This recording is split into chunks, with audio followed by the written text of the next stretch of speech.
Students, आज हमने start करना है चैप्टर नंबर 2 जिसका नाम है काइनेमैटिक्स। चैप्टर को स्टार्ट करने से पहले थोड़ा सा हम ओवरव्यू ले लेते हैं। अच्छा देखें, चैप्टर नंबर 1 में हमने जब ब्रांचेस ऑफ फिज़िक्स को डिस्कस किया था तो हमने एक ब्रांच उसमें पढ़ी थी जिसका नाम था मैकेनिक्स, ठीक है, जिसमें हमने कहा था कि we study about the motion of the object. इसमें हमने ये कहा था कि हम मोशन के बारे में स्टडी करते हैं, ठीक है। ये जो ब्रांच है जिसमें हम मोशन को स्टडी कर रहे हैं, जिसको हम मैकेनिक्स कह रहे हैं, it is further divided into different branches, ठीक है, जिसमें हमारे पास स्टैटिक्स है, जिसमें हमारे पास डायनामिक्स है, काइनेमैटिक्स है, काइनेटिक्स है, फ्लूइड मैकेनिक्स है और भी बेशुमार ब्रांचेस हैं, ठीक है। सो इसी की एक ब्रांच जिसका नाम है काइनेमैटिक्स, ये आज हमने स्टडी करनी है, ठीक है जी। सो मैकेनिक्स की एक ब्रांच है काइनेमैटिक्स, हमने इसको पढ़ना है। तो सबसे पहले काइनेमैटिक्स की हमें डेफिनेशन पता होनी चाहिए कि it is the study of motion of the object. Motion of the object. अच्छा, मोशन को हम तो वो मैकेनिक्स में भी कह रहे थे, लेकिन फिर हमने इसको सेपरेट क्यों किया है? क्यों? बिकॉज इसमें हमने सिर्फ और सिर्फ मोशन की टाइप को देखना है, हमें उसकी कॉज के बारे में नहीं पढ़ना, हमें फोर्सेस के बारे में नहीं पढ़ना, हमें डायरेक्शंस के बारे में नहीं देखना, ठीक है। हमें सिर्फ और सिर्फ मोशन ऑफ द ऑब्जेक्ट देखना है, मोशन की टाइप्स देखनी है, मोशन के कैरेक्टरिस्टिक्स देखने हैं, हमें विदाउट इट्स कॉज। हमें मोशन के कॉज को नहीं देखना कि वो किस तरह से मोशन प्रोड्यूस हुआ, ठीक है। सो अगर हम इस बेस पर काइनेमैटिक्स को डिफाइन करें तो हम ये कह सकते हैं कि it is the study of motion of the object without discussing it's cause, ठीक है। हमने इसमें कॉज को नहीं पढ़ा। सो ये है काइनेमैटिक्स की डेफिनेशन। उसके बाद कुछ इस चैप्टर को स्टार्ट करने से पहले कुछ जनरल टर्म्स हैं जिसके बारे में हमें पता होना चाहिए। उसमें से एक टर्म है रेस्ट एंड मोशन। क्योंकि हम मोशन को पढ़ रहे हैं तो मोशन का अपोजिट रेस्ट है, इसका भी हमें पता होना चाहिए। अच्छा देखें, रेस्ट और मोशन जो हैं ये दोनों रिलेटिव टू ईच अदर हैं। These are relative to each other, यानी ये एक दूसरे के रेफरेंस से डिफाइन होते हैं। कैसे जी? रेस्ट के बारे में हम कहते हैं, हम नॉर्मली इसको ये कह सकते हैं कि if position of the body does not change, position does not change, लेकिन ये इनकम्प्लीट बात है, ये इनकम्प्लीट बात है। If position does not change, ये इनकम्प्लीट है। With respect to observer, with respect to reference, ये बात अब हमारी कंप्लीट है। विद रिस्पेक्ट टू रेफरेंस या ऑब्जर्वर, ठीक है। और इसी के अपोजिट में अगर कर दूं, a body is in motion if position changes with respect to reference या ऑब्जर्वर। अच्छा देखें, विद रिस्पेक्ट टू ऑब्जर्वर या विद रिस्पेक्ट टू रेफरेंस का क्या मतलब है? देखें, आप एक गाड़ी में सफर शुरू करते हैं और आप रावलपिंडी से लाहौर तक चले जाते हैं, ठीक है। सो इसमें रेफरेंसेस दो तरह के हैं। एक वो रेफरेंस है, एक वो ऑब्जर्वर है जो आपके साथ बैठा हुआ है, और एक वो ऑब्जर्वर है who is outside the bus. So with respect to the observer sitting inside the bus, आप उसके मुताबिक रेस्ट में हैं बिकॉज आपकी पोजीशन चेंज नहीं हो रही, आपकी पोजीशन चेंज नहीं हो रही। तो अगर आपकी पोजीशन चेंज नहीं हो रही विद रिस्पेक्ट टू ऑब्जर्वर, तो इसका मतलब है आप तो रेस्ट में हैं। लेकिन वही गाड़ी है और एक ऑब्जर्वर, एक रेफरेंस जो आउटसाइड द बस है, ठीक है। आपकी लेट से अगर यहां पे आप हैं तो इस रेफरेंस के मुताबिक आपकी पोजीशन चेंज होती जा रही है, आपकी पोजीशन हर इंस्टेंट पे चेंज होती जा रही है। तो इस रेफरेंस के मुताबिक who is outside the bus, position change हो रही है, तो इसलिए आप मोशन में हैं।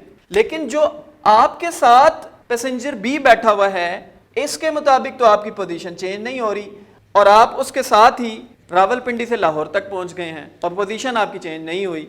सो with respect to the observer अगर आपकी पोजीशन चेंज नहीं हुई तो इसका मतलब है आप रेस्ट में हैं। और अगर with respect to the reference आपकी पोजीशन चेंज हो गई है, with respect to the observer अगर आपकी पोजीशन चेंज हो रही है, तो इसका मतलब है आप मोशन में हैं। सो इसलिए हम कहते हैं कि rest and motion are relative to each other. So ये कुछ जनरल टर्म थी। इसके बाद अब क्योंकि हमने मोशन को पढ़ लिया है तो हम फर्दर फिर टाइप्स ऑफ मोशन देख लेते हैं। अच्छा देखें, जो मोशन की सबसे बेसिक 3 टाइप्स हैं, उसमें हमारे पास नंबर 1 ट्रांसलेटरी मोशन, नंबर 2 हमारे पास उसमें है रोटेटरी मोशन, और नंबर 3 हमारे पास है वाइब्रेटरी मोशन है। वाइब्रेटरी मोशन है। ट्रांसलेटरी मोशन की फर्दर हमारे पास 3 टाइप्स हैं, जिसको हम लीनियर के बाद हम उसको सर्कुलर कह सकते हैं सेकंड टाइप को, और थर्ड टाइप जो है वो है रैंडम। सो ट्रांसलेटरी मोशन की 3 टाइप्स हमारे पास हैं, लीनियर, सर्कुलर और रैंडम।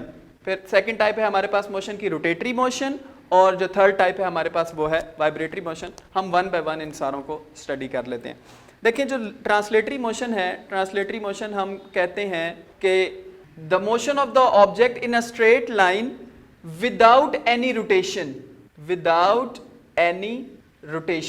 ये वर्ड याद रखना है, the motion of the object in a straight line without any rotation. The line में भी स्ट्रेट और कर्व्ड की भी एक्सप्लेनेशन हम देख लेते हैं। एक्चुअली विदाउट एनी रोटेशन का मतलब क्या है? देखें, ये हमारे पास लेट से एक बॉडी है और ये एक ऑब्जेक्ट उसके ऊपर, ये एक पाथ है, ये उसके ऊपर एक ऑब्जेक्ट मैंने रखा हुआ है, और यहां से जब मैं इसके ऊपर फोर्स लगाता हूं तो ये मेरे पास एक रिजिड बॉडी है। ये मेरे पास क्या है?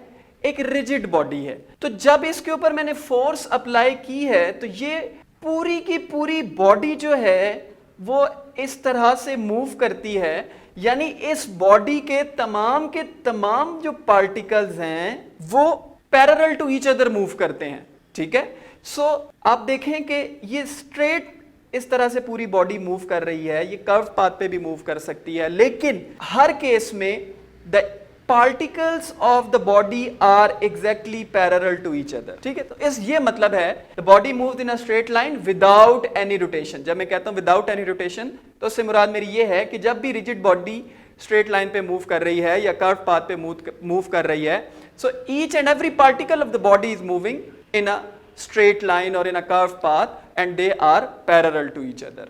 ठीक है जी, सो ये है ट्रांसलेटरी मोशन की एग्जांपल।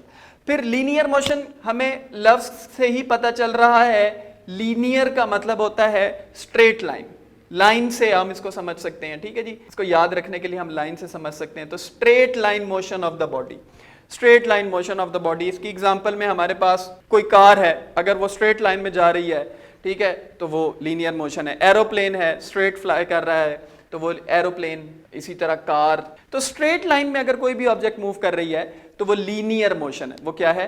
वो लीनियर मोशन है। ठीक है, then we have circular motion. अच्छा, हमें देखें वर्ड से ही पता चल रहा है सर्कुलर, यानी सर्कल का इसमें इसका मतलब है कि इन्वॉल्वमेंट है। So the motion of the object in a circular path.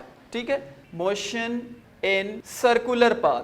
अच्छा, लेट से हमने करना यह है कि आप एक स्टोन लें, स्टोन को एक थ्रेड के साथ टाई कर लें और उसको इस तरह से घुमाना शुरू कर दें। सो जब आप उसको इस तरह से जो घुमा रहे हैं तो आप देखें कि ये वो स्टोन है, तो ये इस सर्कुलर पाथ में मूव करता है। ठीक है, ये जो थ्रेड के साथ आपने स्टोन टाई किया हुआ है वो इस सर्कुलर पाथ में मूव कर रहा है। तो ये जो सर्कुलर पाथ में मूव करना है, ये क्या है? ये सर्कुलर मोशन है। ठीक है जी, ये क्या है? सर्कुलर मोशन है। सो इस तरह हमारे पास और भी बेशुमार एग्जांपल हैं। टॉय ट्रेन की एग्जांपल है हमारे पास कि हमने इस तरह से, यहाँ पे ट्रेन है और वो इस तरह से सर्कुलर पाथ में मूव कर रही है, सिंपल। सो आप इसमें बेशुमार एग्जांपल्स और भी जो हमारी डेली लाइफ है उससे लिख सकते हैं। रैंडम, वर्ड से पता चल रहा है, रैंडम का मतलब है विच इज नॉट रेगुलर। ठीक है, जिसका कोई स्पेसिफिक पैटर्न नहीं है, नो स्पेसिफिक पैटर्न, इसका कोई स्पेसिफिक पैटर्न नहीं है। ठीक है, रैंडम मूवमेंट है, हैपहैज़र्ड मूवमेंट है। ठीक है, सो द डिसऑर्डर्ड और इर्रेगुलर, डिसऑर्डर्ड का वर्ड भी आप याद रख सकते हैं। ठीक है, फॉर एग्जांपल हमारे पास कोई जिस तरह हम कह सकते हैं कि फ्लाई की मूवमेंट है। ठीक है, कॉमन हाउस फ्लाई जो है वो कभी यहाँ है, कभी यहाँ है, कभी यहाँ है। सो किसी भी ऑब्जेक्ट की जो इरेगुलर सी मूवमेंट है, जो रैंडम सी मूवमेंट है, जो डिसऑर्डर्ड सी मूवमेंट है, उसको क्या कहा जाता है? रैंडम मूवमेंट कहा जाता है। रैंडम मूवमेंट की सबसे कॉमन एग्जांपल्स जो हम हमेशा याद रखते हैं वो है मूवमेंट ऑफ गैस मॉलिक्यूल्स। ठीक है, मूवमेंट ऑफ गैस मॉलिक्यूल्स या लिक्विड मॉलिक्यूल्स, जिसको हम केमिस्ट्री के अंदर ब्राउनियन मूवमेंट भी कहते हैं। ठीक है, तो वो जो गैस के मॉलिक्यूल्स हैं वो रैंडम मूव कर रहे हैं, कभी यहाँ कभी यहाँ। सो जो रैंडम मूवमेंट है, डिसऑर्डर्ड मूवमेंट है, इरेगुलर मूवमेंट है, इसको हम क्या कहते हैं? रैंडम मोशन कहते हैं।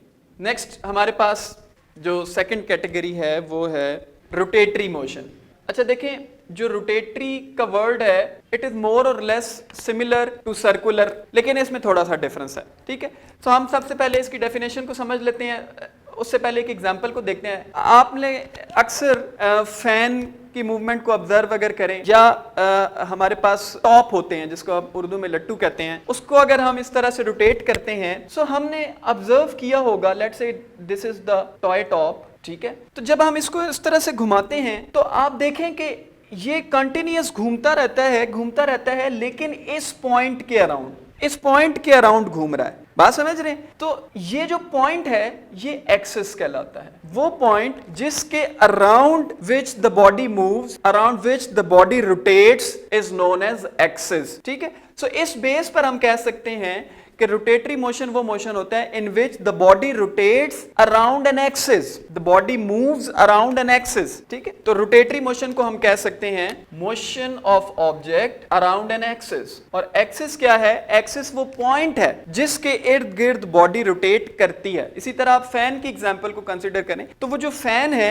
वो इस एक, ये जो रॉड है या वो जो फैन की सपोर्ट है वो उस एक पॉइंट के अराउंड ही मूव करता है, उस एक पॉइंट के अराउंड ही मूव कर रहा है, ठीक है। So the motion of the object around an axis is known as rotatory motion. Clear है जी बात? इसको रोटेटरी मोशन कहा जाता है। अच्छा, याद रखना है कि एक्सिस जो है रोटेटरी मोशन में हमेशा जो एक्सिस है ये बेसिकली एक पॉइंट का नाम है। तो in rotary motion axis of the body is, axis जो है वो हमेशा ऑब्जेक्ट के अंदर है, ठीक है। जो पॉइंट ऑफ रोटेशन जो है वो हमेशा that lies inside the body, ठीक है। जबकि सर्कुलर मोशन में the point of the rotation जो है वो हमेशा that lies outside the body. तो ये डिफरेंस भी है इन दोनों में, एक सर्कुलर मोशन में और रोटेटरी मोशन में, ठीक है। सो ये हमारे पास कुछ स्टीयरिंग ऑफ द कार है, व्हील है, ये सारी हमारे पास डेली लाइफ की एग्जांपल्स हैं रोटेटरी मोशन की, जिसमें हमने एक और जो एक्स्ट्रा पॉइंट है जिसको हमने सिर्फ एक्सिस को समझना है उसकी डेफिनेशन। सो बस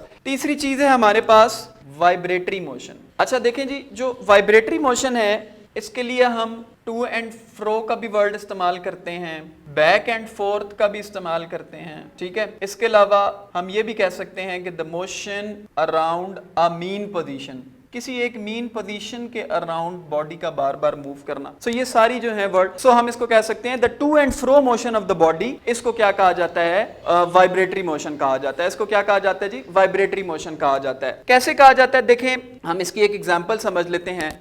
सिंपल पेंडुलम की हम एग्जांपल ले लेते हैं, या हम मोशन ऑफ द स्विंग की एग्जांपल ले लेते हैं, जो झूला होता है बच्चों का हमारे पास, उसकी एग्जांपल ले लेते हैं, क्रेडल की एग्जांपल। ये सारी जो है हमें वाइब्रेटरी मोशन को एक्सप्लेन करती हैं। कैसे करते हैं कि देखें, ये लेट से ये एक पेंडुलम है, ठीक है। सो ये जो पेंडुलम है ये अभी जिस पोजीशन में है ये इसकी मीन पोजीशन है, ठीक है। और ये मूव किस तरह करता है? ये यहां से जाएगा इस पोजीशन पे, फिर यहां से वापस इसी पोजीशन से गुजरता हुआ सेकंड पोजीशन पे, फिर यहां से ये वापस इसी पोजीशन से गुजरता हुआ पहले वाली पोजीशन पे।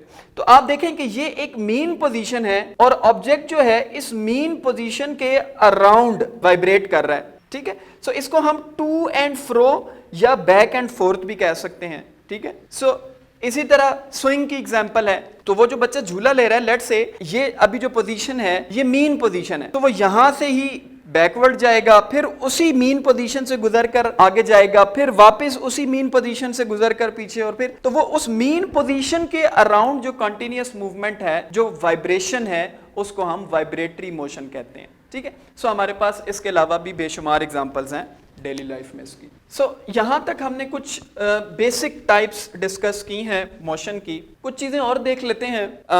हम सबसे पहले यहाँ पे स्केलर और वेक्टर क्वांटिटीज़ के बारे में देख लेते हैं, ठीक है जी। अच्छा देखें, फिजिक्स के अंदर हमने चैप्टर नंबर 1 में फिजिकल क्वांटिटीज़ को डिस्कस किया था, लेंथ, मास, टाइम, टेम्परेचर और बेशुमार क्वांटिटीज़ को हमने पढ़ा था। तो ये जो फिजिकल क्वांटिटीज़ हैं, ये फिजिकल क्वांटिटीज या तो स्केलर हो सकती हैं या ये वेक्टर हो सकती हैं, ठीक है। लेट्स से मैं अगर इसको इस तरह से लिखता हूँ, फिजिकल क्वांटिटीज, ठीक है जी, ये हमारे पास या स्केलर हैं या वेक्टर हैं। अब हम इन दोनों में डिफरेंस देखते हैं कि डिफरेंस क्या है। अच्छा देखें, जो स्केलर क्वांटिटीज हैं they are described only in terms of magnitude, ठीक है जी, they are described only in terms of magnitude। और जब मैं कहता हूं मैग्नीट्यूड, तो मैग्नीट्यूड का क्या मतलब है, आप बात कर रहे हैं सिर्फ और सिर्फ न्यूमेरिकल वैल्यू की और यूनिट की। लेट्स से 5 kg 10 सेंटीमीटर, तो आपने बात की है किसकी, न्यूमेरिकल वैल्यू की और यूनिट की, न्यूमेरिकल वैल्यू यूनिट। सो आपने सिर्फ और सिर्फ मैग्नीट्यूड बताया है, ठीक है। लेकिन अगर इसी मैग्नीट्यूड के साथ मैं डायरेक्शन को ऐड कर दूं, इसी मैग्नीट्यूड के साथ मैं डायरेक्शन को ऐड कर दूं, तो ये क्या बन जाएगी, वेक्टर क्वांटिटी बन जाएगी, ठीक है। So the quantities which are described completely, जिनको मुकम्मल तौर पर, यानी हम ये भी कह सकते हैं कि वेक्टर क्वांटिटीज को डायरेक्शन बताए बगैर एक्सप्रेस करना मीनिंगलेस है, ठीक है। डायरेक्शन के बगैर वो कंप्लीट मीनिंग कन्वे ही नहीं कर सकते। So the quantities which are completely described by their magnitude as well as direction, ठीक है जी। इनको हम नॉर्मली ये भी कह सकते हैं कि ये किसी भी, यानी स्केलर क्वांटिटीज जो हैं, ये वन डायमेंशनल इंफॉर्मेशन है, ये वन डायमेंशनल इंफॉर्मेशन, और जो वेक्टर क्वांटिटीज हैं ये टू डायमेंशनल इंफॉर्मेशन है, ये टू डायमेंशनल इंफॉर्मेशन है, ठीक है। इसमें मैग्नीट्यूड भी है और डायरेक्शन भी है।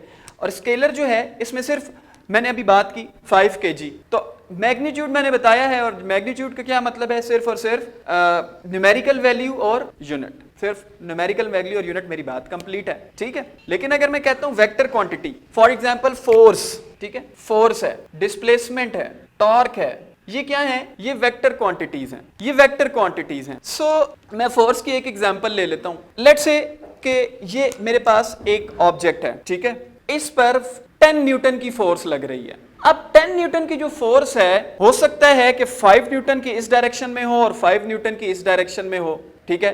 यह भी हो सकता है कि 10 न्यूटन की फोर्स सारी की सारी एक डायरेक्शन में हो, वो यहां भी हो सकती है, वो अपवर्ड भी हो सकती है, वो डाउनवर्ड भी हो सकती है, ठीक है। ये भी हो सकता है कि वो अपोजिट डायरेक्शन में हो, तो एक दूसरे के इफेक्ट को कैंसिल कर रही हो। सो आप ये देखें कि फोर्स की डायरेक्शन के साथ जो बॉडी का की जो हमारे जो हम एक्सप्लेनेशन है उसको चेंज कर सकते हैं। इसका मतलब ये है कि मैं फोर्स की जब भी बात करूंगा तो मुझे डायरेक्शन बतानी पड़ेगी, तभी पूरी बात क्लियर होगी। क्यों, अगर मैं सिर्फ ये कहूं 10 न्यूटन, तो 10 न्यूटन अगर अपोजिट डायरेक्शन में है तो फिर वो तो एक दूसरे के, 5 न्यूटन यहाँ पे है, 5 न्यूटन यहाँ पे है, तो वो तो एक दूसरे के इफेक्ट को कैंसिल कर रहे हैं। 10 न्यूटन अगर एक डायरेक्शन में तो बॉडी इस तरफ मूव कर रही है, यहां से अगर एक डायरेक्शन में तो बॉडी एक तरफ मूव कर रही है। सो आप ये देखें कि डायरेक्शन के चेंज होने के साथ साथ जो हमारा टाइप ऑफ मोशन है या जो बॉडी की मूवमेंट है वो चेंज हो जाएगी। टाइप ऑफ मोशन तो नहीं कह सकते, हम ये कह सकते हैं कि बॉडी की जो मोशन है वो चेंज हो जाएगी, ठीक है। सो इसलिए इसको एक्सप्लेन करने के लिए डायरेक्शन का होना जरूरी है, ठीक है। सो ये हमारे पास एक बेसिक डिफरेंस है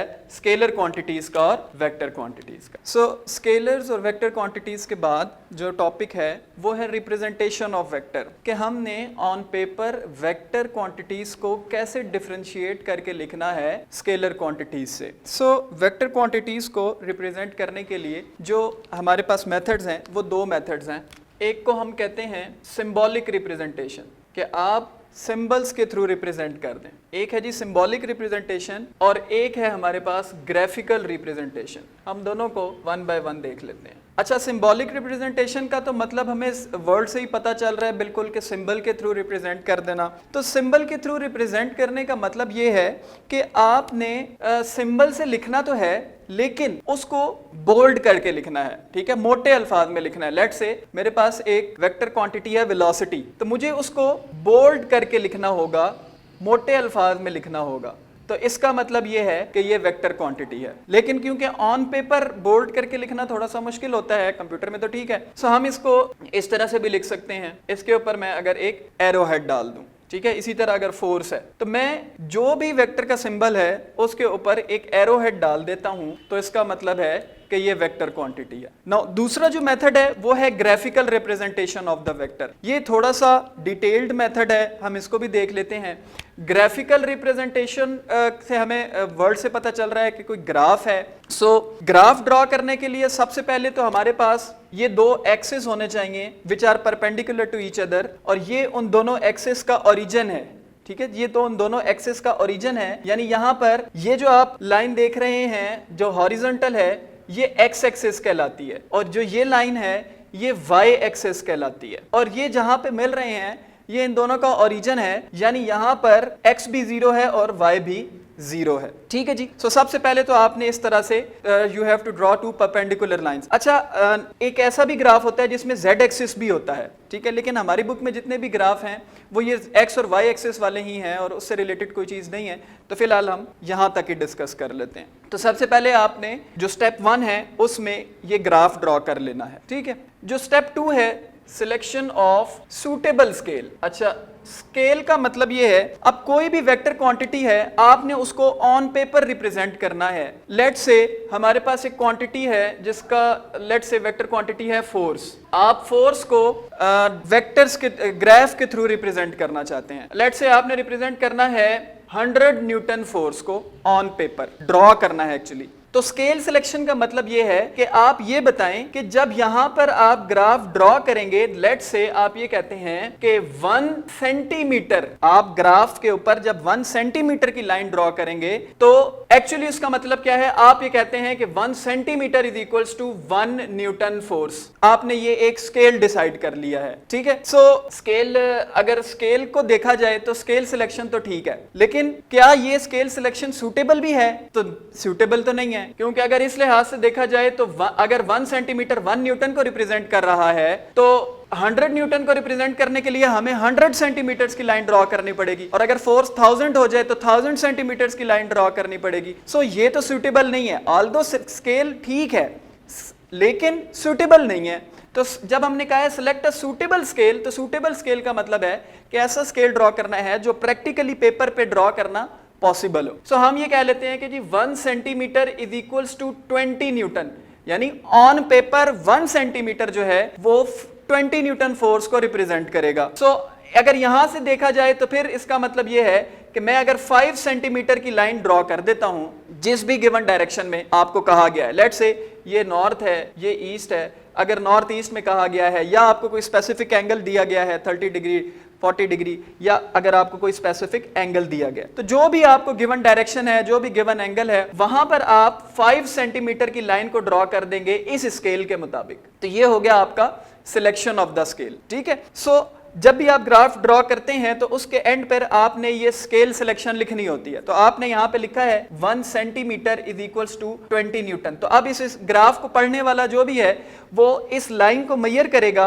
और वो अगर ये 5 सेंटीमीटर लाइन है तो उसको पता चल जाएगा कि क्योंकि 1 सेंटीमीटर 20 न्यूटन के बराबर है तो 5 सेंटीमीटर उसको बाय डिफॉल्ट ये कितने फोर्स को रिप्रेजेंट कर रही है, ये 100 न्यूटन फोर्स को रिप्रेजेंट कर रही है। यहाँ पर आपने एक एरो हेड ड्रॉ कर देना है। सो इस तरह से आप किसी भी वेक्टर क्वांटिटी को ग्राफ के थ्रू रिप्रेजेंट कर सकते हैं जिसमें उसका कंप्लीट मैग्नीट्यूड और कंप्लीट जो डायरेक्शन है वो आप इजीली शो कर सकते हैं। सो ये वेक्टर क्वांटिटीज की रिप्रेजेंटेशन है, सिंबॉलिक और ग्राफिकल।